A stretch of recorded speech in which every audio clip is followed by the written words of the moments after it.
যে দেশটা বাংলাদেশকে পরাধীন জাতি করে রাখতে চেয়েছিল আজ সেখানে উঠছে বাংলাদেশের পতাকা।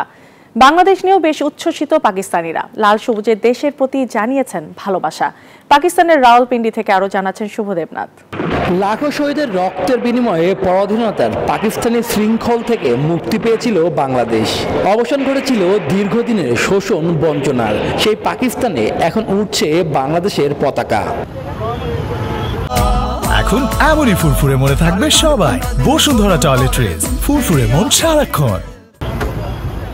লাল সবুজের পতাকা পাকিস্তানিদের হাতে হাতেও।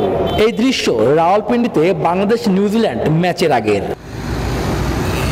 নিরাপত্তা বেষ্টনী পেরিয়ে মাঠে প্রবেশকালে চোখে পড়ল নানা বিনোদন। কেউ ঢাক ঢোল পিটিয়ে জমিয়ে রেখেছেন পরিবেশ, আবার কেউ লাঠিতে ভর দিয়ে বাংলাদেশের পতাকা হাতে স্বাগত জানাচ্ছেন। পাকিস্তানকে টুর্নামেন্টে টিকিয়ে রাখতে টাইগারদের দিকেই তাকিয়ে স্বাগতিকরা। এ সময় বাংলাদেশিদের ভাই বোন সম্বোধন করে নিজেদের ভালোবাসা জানান তারা।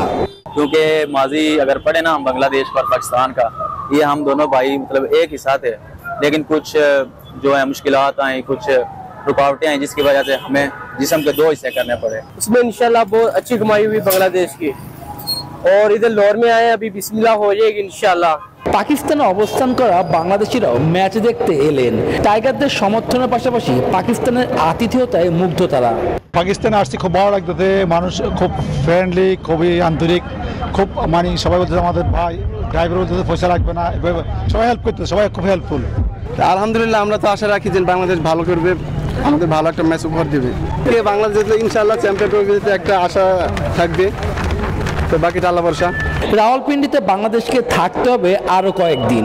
আগামী 27 তারিখে একই ভেন্যুতে পাকিস্তানের মুখোমুখি হবে team Tigers. Shubhadeb Nath, news 24, Rawalpindi, Pakistan.